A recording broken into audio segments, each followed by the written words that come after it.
Hello नमस्कार। कैसे आप सभी? स्वागत है आपका साई क्लासेस के इस यूट्यूब प्लेटफॉर्म पर। तो जैसा कि हम प्राचीन इतिहास को लेकर एक सीरीज चला रहे हैं, जहां पर हमने अब तक 6 लेक्चर्स की बात कर ली है। आज हम उसकी अगली कड़ी में बढ़ेंगे, 7वें लेक्चर की ओर। आशा करता हूं आप बहुत अच्छे होंगे और ये सीरीज को एंजॉय कर रहे होंगे। जैसा कि मैं आपसे बात कर रहा हूँ प्राचीन इतिहास के कुछ साहित्यिक स्रोतों के बारे में। प्राचीन इतिहास को लेकर मैं साहित्यिक स्रोत जो हमारा टॉपिक चल रहा है, उसमें आज मैं आपसे मुख्य रूप से जैन साहित्य और बौद्ध साहित्य की बात करूंगा। ठीक है, किस बारे में बात करूंगा मैं आपसे? मुख्य रूप से जैन साहित्य और बौद्ध साहित्य के बारे में। क्लियर है? मेरा नाम है ऋषभ गुप्ता। चलिए हम हमारे लेक्चर की ओर आगे बढ़ते हैं। तो अब तक जो हम देख रहे हैं, हमने उसमें पुरातात्विक स्रोतों के बारे में देखा, फिर हमने साहित्यिक स्रोतों के बारे में देखा, और अब हम देखेंगे इसके विदेशियों के विवरण के बारे में। मतलब अभी हमारा साहित्यिक स्रोत कंप्लीट नहीं हुआ है। साहित्यिक स्रोत पे अभी हमारा कुछ पहलू बाकी है। फिर उसके बाद हम देखेंगे विदेशियों का विवरण। हो सकता है ये चीज़ें ज़्यादा लंबी खींच गई हो, एक लेक्चर में भी कंप्लीट हो सकती है, लेकिन एक लेक्चर में भी 2 से 3 घंटे लगते हैं अगर। लेकिन मेरा टारगेट ये है कि 30 मिनट से ज़्यादा का लेक्चर नहीं होना चाहिए। तो अगर कोई आपसे पहला सवाल पूछे कि प्राचीन इतिहास को जानने के स्रोत कितने हैं, तो आप क्या कहोगे? 3 सोर्सेस है। कैसे जानोगे? सबसे पहले आर्कियोलॉजिकल सोर्सेस। क्या होते हैं आर्कियोलॉजिकल सोर्सेस? ये होते हैं आर्कियोलॉजिकल सोर्सेस। कोई इंस्क्रिप्शन हो सकता है, अभिलेख, अशोक के अभिलेख, अलग से हमने लेक्चर लिया। स्मारक भवन, ठीक है, बिल्डिंग्स, टेम्पल, इन सब की बात करी। मूर्तियाँ, कुषाण काल की मूर्तियाँ, फिर सिक्के, कॉइन्स, कॉइन्स को तो लेकर हमने अलग से ही बहुत सारी चीज़ें देखी।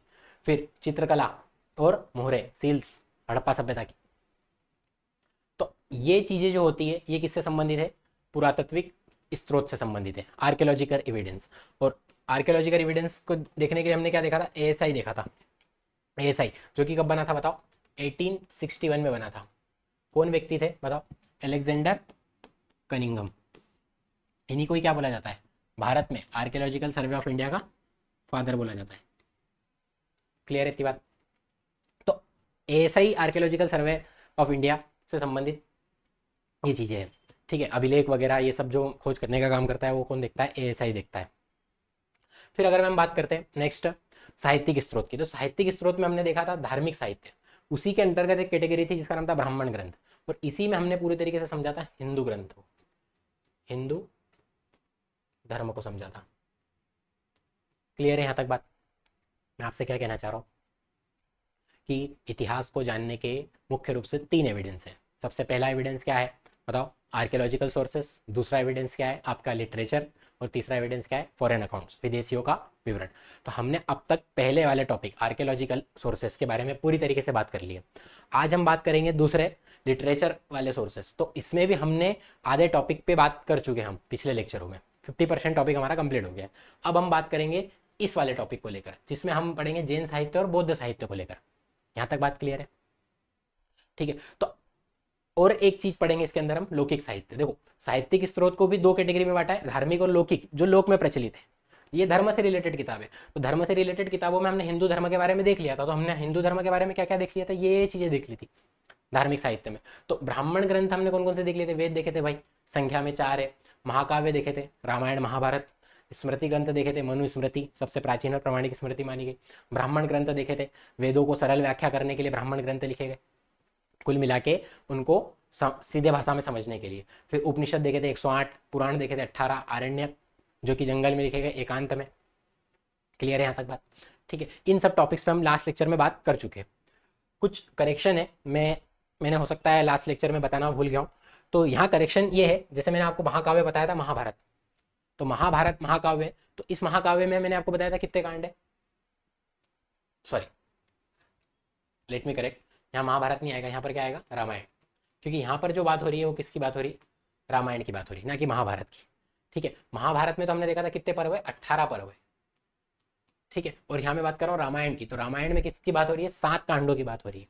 इसका हम करेक्शन कर रहे हैं, लास्ट लेक्चर में हो सकता है वो पॉइंट छूट गया, तो मैं आपको बता रहा हूँ। तो 7 कांड है। बाल कांड पहला है, ठीक है, दूसरा अयोध्या कांड, तीसरा अरण्य कांड, तीसरा चौथा किष्किंधा कांड, पांचवा सुंदर कांड कौन सा होता है? 5वें नंबर का होता है। और सबसे आखिरी कांड कौन सा होता है? उत्तरकांड, लंका कांड, और फिर उसके बाद उत्तरकांड। ठीक है, तो बाल कांड और उत्तरकांड जो है थे वो कब जोड़े गए थे? बाद में जोड़े गए थे। क्लियर है। और सबसे बड़ा कांड कौन सा है? लंका कांड है, युद्ध का वर्णन। और सुंदर कांड, हाँ यहाँ पर 2 पॉइंट्स की बात है, ठीक है। तो लास्ट लेक्चर में ये समझना है कि ये वाले 2 पॉइंट की मैं बात बताना आपको भूल गया था। तो यहाँ पर 2 करेक्शन क्या है कि सुंदर कांड जो है उसमें क्या होता है, हनुमान की सीता से भेंट का वर्णन है सुंदर कांड में, ठीक है। सुंदर कांड शुरू कहाँ से होता है? जब हनुमान जी को उनकी शक्तियों के बारे में बताया जाता है कि आप समुद्र पार करके लंका तक जा सकते हो, अशोक वाटिका का वर्णन है, सीता से मिलने का वर्णन है, सुंदरकांड के बारे में बताया गया, क्लियर। फिर किष्किंधा कांड, किष्किंधा कांड की अगर मैं बात करूँ तो राम हनुमान की भेंट का वर्णन भी किष्किंधा कांड में मिलता है, ठीक है। और राम की सुग्रीव से मित्रता भी किसमें बताई गई है? किष्किंधा कांड में बताई गई है। यहाँ तक आई होप क्लियर होगा। चलते अगले चीज की ओर। तो ब्राह्मणेतर साहित्य हम देख रहे हैं, जिसमें आज हम जो टॉपिक पे बात करेंगे वो जैन और बौद्ध साहित्य, मुख्य रूप से जैन और बौद्ध साहित्य की मैं आज आपसे मेनली बात करने वाला हूँ, ठीक है। तो जैन साहित्य पे चलते हैं हम। हमारा जो पहला टॉपिक है जैन धर्म से संबंधित है। जैन लिटरेचर से हमें बहुत सारा इतिहास पता चलता है। तो जैन लिटरेचर, ठीक है, जैन साहित्य को हम सीधी भाषा में क्या बोल देते हैं? आगम बोल देते हैं, है ना। एक शब्द उनके लिए यूज करा गया, आगम क्या है? जैन साहित्य को क्या बोलते हैं? आगम बोलते हैं। और टोटल आगम ग्रंथ कितने हैं? 46, ठीक है, 46 आगम ग्रंथ है। अब जैन साहित्य किसमें लिखा गया? ठीक है, तो ये लिखा गया प्राकृत भाषा में और संस्कृत भाषा में, ये बात समझना। देखो महावीर स्वामी ने जो उपदेश दिए थे वो किस में दिए थे? प्राकृत भाषा में दिए थे। सबसे पहली जो भाषा थी वो ब्राह्मणों की संस्कृत भाषा थी। फिर उसके बाद कौन सी भाषा आई? प्राकृत। प्राकृत किससे संबंधित है? महावीर स्वामी ने उसमें प्रवचन दिए। फिर बौद्ध साहित्य आएगा, उसमें किसने दिए थे? बौद्ध साहित्य, जिसमें हम पाली ग्रंथ की बात करेंगे, ठीक है। तो पाली में जो प्रवचन दिए थे या फिर पाली ग्रंथों से संबंधित पाली भाषा का यूज किसने करा था? महात्मा बुद्ध ने करा था। यहाँ तक बात क्लियर है, ठीक है। तो आगम 46 है, तो 46 में क्या क्या आता है? 12 अंग है, 12 उपांग है, 10 प्रकीर्ण है, 6 छेद सूत्र है, 4 मूल सूत्र है और अनुयोग सूत्र और एक नंदी सूत्र, क्लियर है। तो 12 अंग, 12 उपांग, ठीक है, 12 12 24, 10 कितने हो जाएंगे? 34, 40, 44, 45 और 46 अनुयोग सूत्र और नंदी सूत्र, मतलब कितने हो जाएंगे आपके? 46 हो जाएंगे, क्लियर है इतनी बात।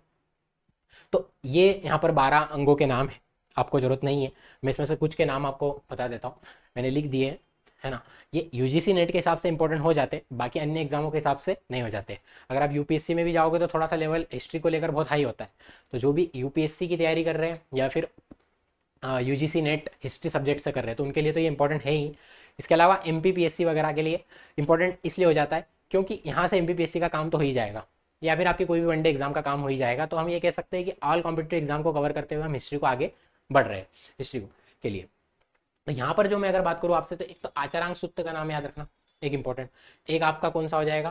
भगवती सूत्र होगा इसमें, ठीक है। एक आपका ये रहा भगवती सूत्र, और एक है न्याय धम्म कहा सूत्र, है ना। उस वास संग दसाओ, ये इंपॉर्टेंट क्या आ जाएंगे आपके? 3 4 आपके अंग इंपॉर्टेंट हो जाएंगे। यहाँ तक बात आपको क्लियर होगी। चलते आगे। तो उनकी बात मैंने यहाँ पर कर रखी है, अलग अलग से मैंने समझा दिया जो मैंने आपको अभी मार्क करे। तो इनकी जो रचना है ना, ये लोग जो है मतलब जो ग्रंथ है इनसे रिलेटेड आगमों की बात करें तो आगमों को मानता कौन है? सिर्फ श्वेतांबर संप्रदाय के लोग। तो जैन धर्म 2 भागों में बटा, श्वेतांबर और दिगंबर। श्वेत वस्त्र धारण करने वाले लोग श्वेतांबर कहलाए, और जो नग्न रहने वाले थे वो क्या कहलाए? आपके दिगंबर, ठीक है। तो दिगंबर जो थे, ठीक है, जो किसको मानते थे अपना, मतलब ये कह सकते हो आप आकाश को ही अपना वस्त्र मानते थे, इसलिए उन्होंने नग्न रहना स्वीकार किया। तो महावीर स्वामी की डेथ हुई तो श्वेतांबर संप्रदायों के जो भी मतलब प्रमुख आचार्य थे, जो भी विद्वान लोग थे, उन्होंने आगमों की रचना करी, क्लियर है बात। तो यहाँ पर कुछ आगम है और उसमें बताया गया है कि किस आगम में क्या क्या दिया गया है, क्या क्या वर्णन है। यहाँ तक बात क्लियर है। तो एक जो किताब है उसका नाम है न्याय धम्म कहा सूत्र, इसमें महावीर की शिक्षाओं का वर्णन लिखा है, ठीक है, महावीर ने जो भी टीचिंग्स दी है उनके बारे में लिखा है। आचरांग सूत्र, इसमें जैन भिक्षुओं के विधि निषेधों, विधि निषेधों मतलब क्या नहीं करना है और क्या पालन करना है, इनके बारे में बताया गया। यहाँ तक बात क्लियर है। मतलब विधि निषेधों का मतलब होता है कि इन लॉ को रोका गया है, ये काम नहीं करना है, और आचार विचारों का विवरण करा है, मतलब ये बातें आपको पालन करनी है नैतिक रूप से। ये बात किस में करी गई है? आपके आचरांग सूत्र में करी गई है। समझ सकते हो आचरांग आचरण। भगवती सूत्र हमारे लिए जो इंपॉर्टेंट हो जाता है वो कौन सा हो जाता है? भगवती सूत्र। भगवती सूत्र में क्या लिखा गया है? महावीर स्वामी की जीवन की शिक्षाओं का वर्णन, ठीक है, उनके जीवन से रिलेटेड जो शिक्षाएं थी, जो उनकी टीचिंग थी, वो भी आपको भगवती सूत्र में मिल जाएगी। कुल मिला के उनकी बायोग्राफी कह सकते हो आप, या फिर आप ये कहो जैसे उन्होंने तो नहीं लिखी थी। एक प्लस चीज और याद रखना, इसमें 16 महाजनपदों का जिक्र है, ठीक है। 16 महाजनपदों के बारे में कहाँ लिखा हुआ है ये बात ध्यान रखना। तो 16 महाजनपदों का जिक्र कहाँ पर है? लिख देता हूँ मैं अच्छे से, 16 महाजनपदों के बारे में किसमें लिखा है आपका, भगवती सूत्र में बताया गया। क्लियर है इतनी बात। चलिए आगे बढ़ते। फिर एक और है वासक दशाओं। इसमें क्या बताया गया है, जैन उपासकों के लिए क्या विधि नियम होने चाहिए, उनका संग्रह है। और एक कहानी मिलती है कि तपोबल से 10 व्यापारियों को क्या मिला था, मोक्ष मिला था, तप करने से उनको मोक्ष की प्राप्ति हुई थी। ये कहानी का जिक्र भी किसमें, इस अंग में मिला है। चलते अगले, और क्या बताया गया। फिर मैंने आपसे बताया था कि छह क्या है, छेद सूत्र है। उनके नाम है निषीद, महानिषीद, व्यवहार, आचार दशा, कल्प और पंचकल्प। क्लियर है यहाँ तक बात। फिर और चलते हैं, इन छेद सूत्रों में क्या बताया गया है, जैन धर्म के भिक्षुओं के लिए उपयोगी नियमों का संकलन है। कुल मिला के जो भी जैन धर्म से संबंधित है उनके बारे में एक कंपोजिशन बताया गया है कि उनके रूल्स क्या होने चाहिए। क्लियर है इतनी बात, यहाँ तक आई होप क्लियर होगा। अब देखो 46 आगम है, उनमें से मैंने बताया 12 अंग है, तो हर अंग का क्या है, एक उपांग भी है, मतलब 12 ही क्या होंगे, उपांग होंगे। अब उपांगों में क्या मिलता है, कुछ सब्जेक्ट स्पेसिफिक है उपांग। ठीक है, जैसे उसमें मान लो ब्रह्मांड का वर्णन है, एक में प्राणियों का वर्गीकरण है, एस्ट्रोलॉजी दी है, काल विभाजन दिया है, और फिर मरने के बाद भी जीवन में विश्वास करने वाली बात कही है। क्लियर है यहाँ तक बात। ठीक है, तो जैन साहित्य में आपको मैंने ये बता दिया कंप्लीटली कि 12 अंग और फिर 12 उपांग। चलते आगे। आगे और क्या बात करी गई है, कुछ जैन ग्रंथों की बात की गई है ना। कुछ जैन ग्रंथों की बात जैसे कि कौन कौन से इंपॉर्टेंट हो जाते हैं, एक तो परिशिष्ट पर्वन हो जाता है, ये इंपॉर्टेंट है। ये किसने लिखा था, हरिभद्र सूरी ने लिखा था, ध्यान रखना किसके द्वारा लिखा गया है, हरिभद्र सूरी के द्वारा लिखा गया है ये ग्रंथ। फिर भद्रबाहु चरित्र, ये किसने लिखी है, रत्ननंदी ने लिखी है। और इसमें क्या मिला है, चंद्रगुप्त मौर्य के बारे में जानकारी मिलती है। ये यही तो बात कर रहे हैं। ठीक है, सोर्सेस दिमाग में ये चीज रखो, सोर्सेस की बात कर रहे हैं। सोर्सेस मतलब क्या भाई, लिटरेचर सोर्स, कहाँ लिखा हुआ है चंद्रगुप्त मौर्य के बारे में, भाई ये किताब में मिलता है, तो ये जानकारी हो गई भाई, ये ऐतिहासिक किताब होगी। तो चंद्रगुप्त मौर्य के बारे में भद्रबाहु चरित्र जो कि रत्ननंदी ने लिखी थी, इसमें मिलता है। फिर देखो हम हेमचंद्र की परिशिष्ट पर्वन है ना, हरिभद्र सूरी की नहीं, हरिभद्र सूरी की तो अलग रचना है, यहाँ पर हेमचंद्र आएगा। ठीक है, परिशिष्ट पर्वन जो किताब मैंने अभी आपको बता दी, हरिभद्र सूरी बता दी, उसको गलती से करेक्ट कर लेना। करेक्ट क्या आएगा, परिशिष्ट पर्वन किसके द्वारा लिखी गई है, हेमचंद्र की। कई बार इसमें जाए, इसमें भी क्या बताया गया, चंद्रगुप्त मौर्य की जानकारी दी गई है। यहाँ तक बात क्लियर है। ठीक है, और कौन सी किताब है, आचरांग सूत्र भी हमने देख ली, भगवती सूत्र देख ली, कलिका पुराण एमपीपीएससी में पूछा गया सवाल है। ठीक है, कलिका पुराण का संबंध कौन से धर्म से, 4 ऑप्शन थे। ज्यादातर लोग पुराण सुन के क्या लगा देंगे कि भैया पुराण है तो मतलब हिंदू धर्म ही होगा, लेकिन इसका आंसर क्या आ जाएगा, जैन साहित्य आ जाएगा। यहाँ तक बात आई होप क्लियर होगी। फिर चलते हैं आगे, तो कल्पसूत्र एक और इंपॉर्टेंट किताब है, भद्रबाहु के द्वारा लिखी गई कल्पसूत्र, जिसमें क्या मिला है, जैन धर्म का प्रारंभिक इतिहास, मोस्ट इंपॉर्टेंट किताब। कल्पसूत्र किसके द्वारा लिखी गई है, भद्रबाहु के द्वारा लिखी गई है, और इसमें क्या मिलता है, जैन धर्म के संबंधित प्रारंभिक इतिहास का वर्णन मिलता है। यहाँ तक बात क्लियर है। कुछ हरिभद्र सूरी के द्वारा लिखी गई किताबें इंपॉर्टेंट है, जैसे समरादिक कथा, ठीक है, समराइच्य कथा, फिर मूर्खाख्यान, कथा कोश, अनेकांत विजय और धर्म बिंदु। कभी ये किताबें आपसे पूछ ले एग्जाम में कि कौन सी किताबें किसके द्वारा लिखी गई है, तो हरिभद्र सूरी के द्वारा लिखी गई किताबों का नाम है। ठीक है, जैन लिटरेचर हमको ये पता होना चाहिए मुख्य रूप से कि कौन सी किताब किसके द्वारा लिखी गई है और किससे संबंधित है, कौन से धर्म से संबंधित है। यहाँ तक हमारी चीजें क्लियर होनी चाहिए। चलते आगे, अगले चीज और क्या देखते हैं अपन, देखो जिनसेन के द्वारा लिखी गई आदि पुराण और गुणभद्र के द्वारा लिखी गई उत्तर पुराण। तो कभी अब कलिका पुराण आया है तो हो सकता है आदि पुराण और उत्तर पुराण के बारे में आ जाए किसी दिन। यहाँ तक बात आपको क्लियर होनी चाहिए। प्रकीर्ण, अब देखो मैंने अभी तक आपसे बताया 12 अंग बताए, 12 उपांग बताए, 6 सूत्र बताए, 6। प्रकीर्ण क्या होता है, जैन ग्रंथों के परिशिष्ट है। परिशिष्ट मतलब अपेंडिक्स, ठीक है, जिसमें लास्ट में कुछ चीजें जोड़ दी गई है कि भाई साथ शॉर्ट में आपको समझना है तो आप परिशिष्ट पढ़ लो, आपके पास समय नहीं है इन किताबों को पढ़ने के लिए तो उनको प्रकीर्ण बोला गया। ठीक है, डायरेक्ट वर्डिंग ध्यान रखना, प्रकीर्ण क्या है, प्रकीर्ण का संबंध किससे, वर्डिंग ज्यादा इंपॉर्टेंट हो जाते हैं यूपीएससी के लिए, वर्ड ज्यादा इंपॉर्टेंट हो जाते हैं, यूजीसी नेट के लिए वर्ड ज्यादा इंपॉर्टेंट हो जाते हैं, एमपीपीएससी के लिए इस तरीके की किताबें इंपॉर्टेंट हो जाती है। अन्य कॉम्पिटेटिव एग्जाम का तो देख ही सकते हो वनडे एग्जाम में किस तरीके क्वेश्चन आते हैं। क्लियर है। फिर मूल सूत्रों में क्या बताया गया, उनके उपदेश बताए गए, भिक्षुओं के कर्तव्य बताए गए, विहार जीवन, विहार किसको बोलते हैं जहाँ पर रहा जाता है, जैन और बौद्ध धर्म के जो भिक्षुक रहते हैं उनको विहार बोला जाता है। पथ नियम बताए गए कि उन्हें किस रास्ते पर चलना है। ठीक है, फिर उसके बाद और क्या है, एक तो नंदी सूत्र और एक अनियोग सूत्र, अनियोगदार है। ठीक है, ये 2 अन्य ग्रंथ है। ठीक है, ये जैनियों के स्वतंत्र ग्रंथ है ना, इनको चुलिका सूत्र भी कहा गया है, या फिर ये कह सकते हैं आप इसको एक ये इंसाइक्लोपीडिया अलग से। 2 इंसाइक्लोपीडिया कौन सी है, नंदी सूत्र और अनियोगदार। क्लियर है, यहाँ तक जैन धर्म से रिलेटेड है।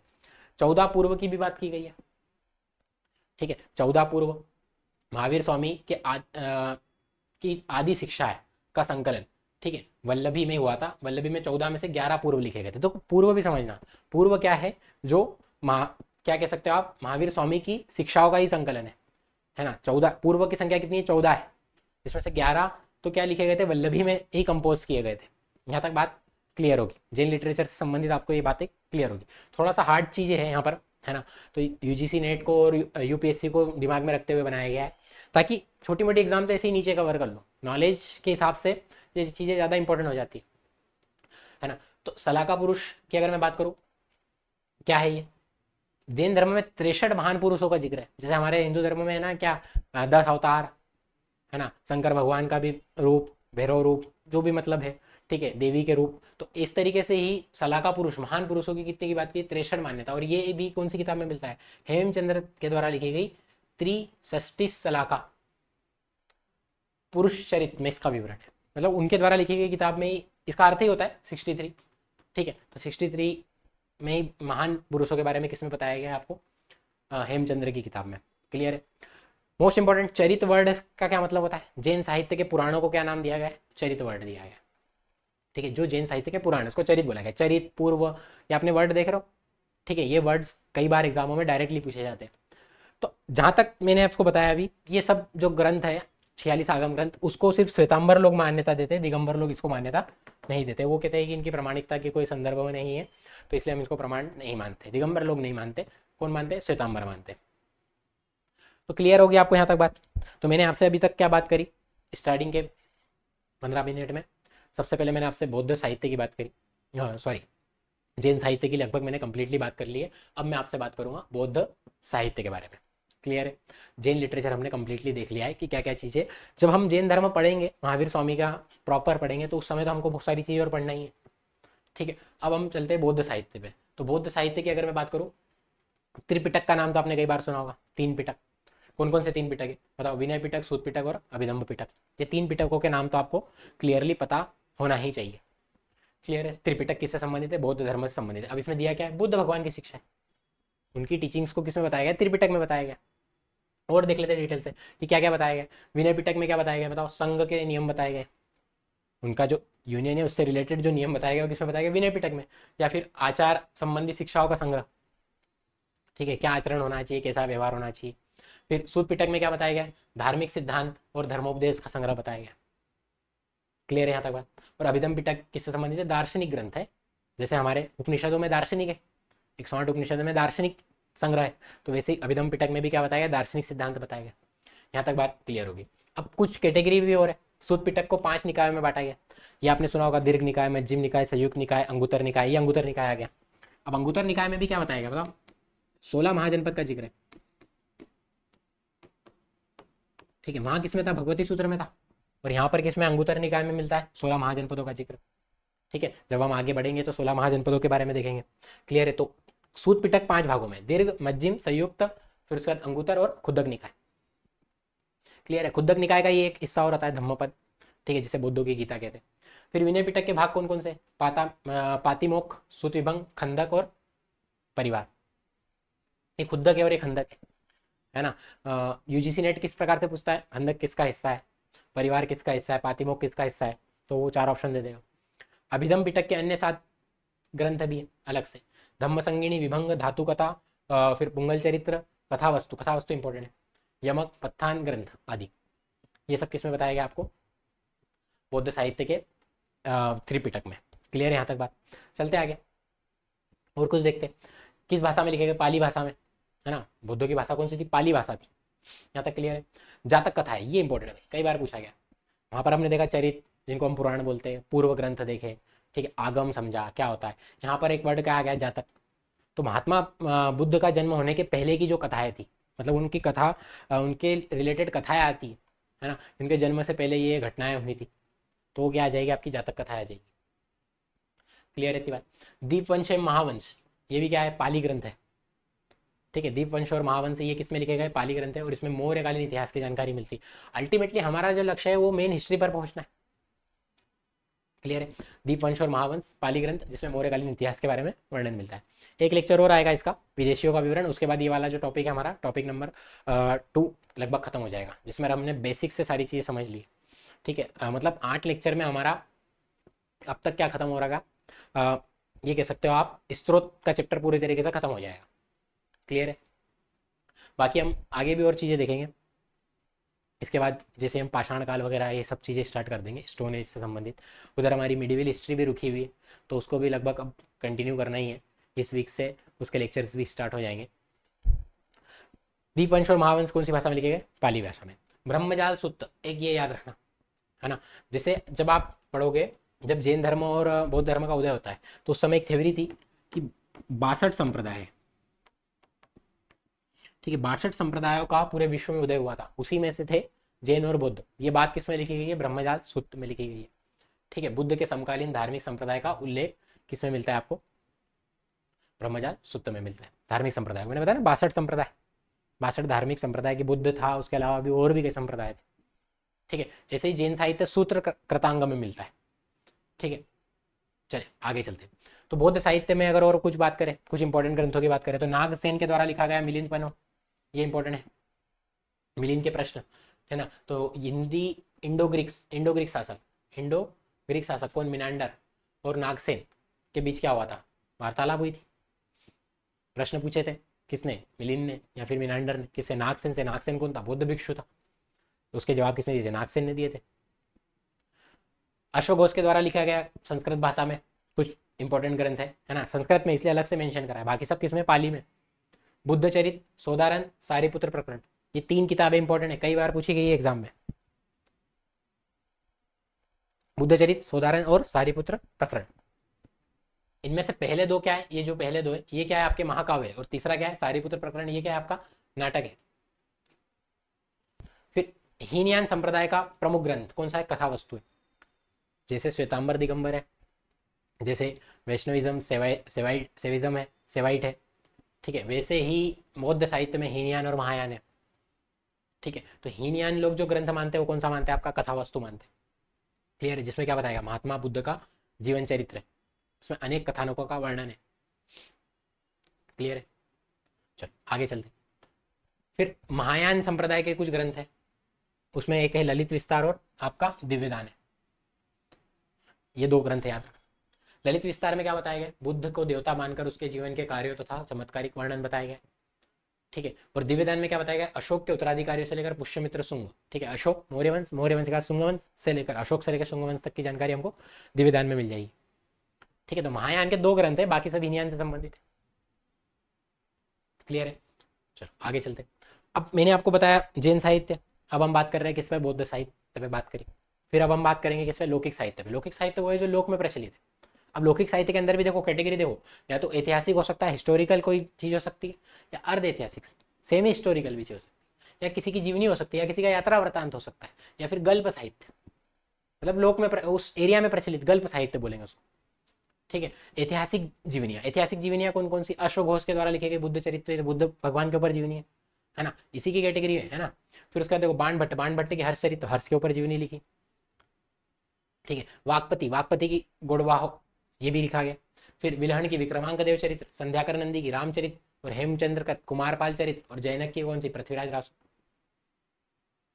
की पृथ्वीराज रासो तो किसने लिखी? चंद्र बदाई ने लिखी है। कंफ्यूज मत होना, जैनक के द्वारा लिखी है पृथ्वीराज विजय। ठीक है, पृथ्वीराज रासो चंद्र बदाई के द्वारा। अर्ध ऐतिहासिक ग्रंथ, ठीक है, अर्ध ऐतिहासिक ग्रंथ की अगर मैं बात करूं तो पाणिनि के अष्टाध्याय, कात्यायन की वर्तिका, ठीक है, और पतंजलि का महाभाष्य, ये अर्ध ऐतिहासिक है। मतलब ये एक्चुअल में इतिहास पे नहीं लिखी गई है, ये जैसे पाणिनि के अष्टाध्याय व्याकरण पे लिखी गई है, लेकिन इसमें कुछ ऐतिहासिक चीजों के वर्णन मिलता है हमें। विशाखा दत्त की मुद्रा राक्षस, ठीक है, मौर्य वंश के बारे में मिलता है। कालिदास की मालविका अग्निमित्रम, तो इसमें मालविका और अग्निमित्र की कहानी है, लेकिन अग्निमित्र शुंग वंश का शासक है, तो इतिहास की जानकारी तो हो ही गई ना अपने को। यहाँ तक बात क्लियर है। फिर आगे चलते, तो अर्ध ऐतिहासिक हो सकता है ये, ऐतिहासिक जीवनियां हो गई, अर्ध ऐतिहासिक हो गई। अब हम चलते ऐतिहासिक रचनाओं के बारे में, ये इंपॉर्टेंट है। क्या है रचना? है भारत का पहला राजनीतिक ग्रंथ किसको माना गया? अर्थशास्त्र को माना गया है ना। ये ऐतिहासिक रचना है, हिस्टोरिकल। इसमें लगभग 6000 श्लोक है, ये आया हुआ है एमपी सेट में क्वेश्चन। फिर 15 खंडों में डिवाइडेड है, 15 भाग है, उसमें 6000 श्लोक है, जिसमें दूसरा और तीसरा खंड सबसे ज़्यादा पुराना है। इसका अंग्रेजी अनुवाद आर सामाशास्त्री ने किया था, इंपॉर्टेंट क्वेश्चन 1915 में, है ना। क्या किसके द्वारा रचा गया? पहले तो अंग्रेजी अनुवाद तो आर सामाशास्त्री ने, लेकिन इसको रचा किसने? तो कौटिल्य, चाणक्य या विष्णुगुप्त। कौन था? चंद्रगुप्त मौर्य का प्रधानमंत्री। और किसके बारे में जानकारी मिलती है? मौर्य काल के शासन प्रशासन के बारे में जानकारी मिलती है। स्पेसिफिक रूप से हम जब मौर्य साम्राज्य पढ़ेंगे, जब देखेंगे कि क्या क्या लिखा है इस किताबों में। क्लियर इतनी बात? चलते आगे। अब मैं अगर बात करूँ तो एक और किताब जो ऐतिहासिक रूप से मिलती है, राजतरंगिणी। देखो मध्यकाल तक तो भारत में कोई क्रमबद्ध इतिहास था नहीं, लेकिन एक किताब अपवाद थी, उसकी होती राजतरंगिणी। अंग्रेजों ने भी कहा कि भारत को कोई इतिहास लिखना नहीं आता, लेकिन एक किताब जो हमें मिलती है वो कौन सी है? राजतरंगिणी मिलती है। यहाँ तक बात क्लियर है? ठीक है। तो इसका अर्थ क्या होता है? राजाओं की नदी। राजाओं क्या? नदी। शाब्दिक अर्थ क्या है राजतरंगिणी का? राजाओं की नदी, लहर कह सकते हो। इसमें कश्मीर का नाम क्या बताया गया? कश्यप, कश्यप में मेरु बताया गया। और ब्रह्मा के पुत्र ऋषि मारीची के पुत्र थे। कौन थे? कश्यप मेरु। 8 तरंगे, उसमें कितने खंड थे? अर्थात में 15 खंड थे, इसमें कितनी तरंगे? 8 तरंगे। ठीक है, मतलब 8 अध्याय। और श्लोक कितने? 7000 से ज्यादा, 7500 से ज्यादा श्लोक है। और तिथि क्रम का अभाव है, मतलब लाइन वाइज नहीं है ना। लिखी है किताब, लिखी है, इतिहास को व्यवस्थित रूप से लिखा गया है ना, ऐतिहासिक घटनाओं का क्रमबद्ध विवरण है, लेकिन तिथि क्रम नहीं है, मतलब डेट्स नहीं है, लेकिन लाइन से लिखा हुआ है। क्लियर? यहाँ पर वहां पर वो कश्मीर के राजा जय सिंह पर खत्म होती है। कौन सी किताब? राजतरंगिणी। चलते आगे। कुछ और इंपॉर्टेंट चीजें किससे राजतरंगिणी से ले रहे थे, तो क्या बोलती है कि पहले 3 अध्याय इसमें कश्मीर के पीढ़ी दर पीढ़ी मौखिक परंपरा के बारे में बताया गया। अगले 3 अध्याय इतिवृत्तात्मक है, मतलब उनका विश्लेषण करते हुए बताया गया। इतिवृत्तात्मक का मतलब होता है कुछ उस लोक की घटना, उस एरिया की घटनाएं बताई गई है। और अंतिम 2 अध्याय, अंतिम 2 अध्याय किसमें? कलहण ने अपनी खुद की जानकारी दी है, कुल मिला के कि मैं कौन हूँ। लेकिन तरंगे क्या बोलती है? जो मेन तरंगे, देखो जो अध्याय है वो वही बात है, उसमें कि अध्याय में क्या क्या लिखा हुआ है, उनका सार क्या है, लेकिन जो तरंग बेस्ड किस पर है? जैसे पहली जो 3 तरंगे वो किस पर बेस्ड है? आपके प्राचीन इतिहास की जानकारी। किसके? कश्मीर के एकदम बिल्कुल प्राचीन इतिहास की जानकारी। और उसके बाद चौथे से लेकर छठे तरंग तक किसके बारे में बताया गया? कारकेट और उत्पल वंश के बारे में। ठीक है। और अंतिम 7वें 8वें में किसके बारे में बताया गया? लोहार वंश के बारे में। ये मेज द फॉलोइंग में आ सकता है। क्लियर है राजतरंगिणी के बारे में? फिर मैंने एक टेबल बना दी। अब तक जो हमने पढ़ा उससे संबंधित आपको एक फास्ट रिवीजन के हिसाब से एक टेबल आपके लिए इंपॉर्टेंट हो जाती है कि किसके द्वारा कौन सी लिखी गई। जैसे अष्टाध्यायी पाणिनि के द्वारा लिखी गई व्याकरण की किताब है, व्याकरण की पहली किताब। मुद्राक्षर विशाखादत्त के बारे में मौर्य काल की जानकारी मिलती है। तो मौर्य काल में कौन? चंद्रगुप्त मौर्य। एम फॉर मुद्राक्षर, एम फॉर चंद्रगुप्त मौर्य।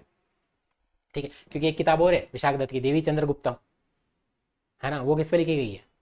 आपके चंद्रगुप्त पे लिखी गई है, गुप्त काल के।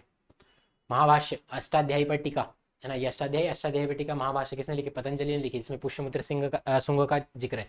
तो पतंजलि क्या थे? पुरोहित थे पुष्यमित्र शुंग के दरबार में। फिर और देखो, कथा करिसागर सोमदेव के द्वारा मौर्य काल की जानकारी मिलती। बृहत कथा मंजरी क्षेमेंद्र के द्वारा लिखी गई थी। फिर मौर्य काल की जानकारी। नीतिसार कामंदक के द्वारा फिर गुप्त काल की जानकारी मिलती। मालविकाग्निमित्रम देख लिया। मृच्छकटिकम शूद्रक के द्वारा लिखी गई। गुप्त काल की समाज की जानकारी हर्षचरित बाणभट्ट के द्वारा लिखी गई। किसने लिखी है और क्या विवरण है ये बताया गया इसमें। ठीक है, आप स्क्रीनशॉट ले सकते हो। रामचरित किसके द्वारा लिखी गई है? संध्याकर नंदी। ये रामचरित मानस नहीं है ना, रामचरित है। रामचरित में मतलब किसके बारे में बताया गया? आपके रामपाल के बारे में बताया गया। क्लियर है? और आपके पृथ्वीराज रासो चंद्रबदई, ये मैंने आपसे बात करी। लगभग बहुत सारी किताबें मैंने आपसे कवर कर ली इसमें। तो आप इतना ध्यान रखना कि इन किताबों की इंपॉर्टेंस कितनी है। मतलब ये लेक्चर बहुत ज़्यादा इंपॉर्टेंट है। मेरा उद्देश्य ये रहता है फालतू बातें इधर उधर नहीं करते हुए काम की बातें बता के आपको कंप्लीटली कंटेंट देना। 30 मिनट में इतना कंटेंट डिलीवर कर देना कि आपको एग्जाम ओरिएंटेड सारी चीज़ें मिल जाए। ठीक है, तो आशा करता हूँ आपको ये लेक्चर समझ में आया होगा।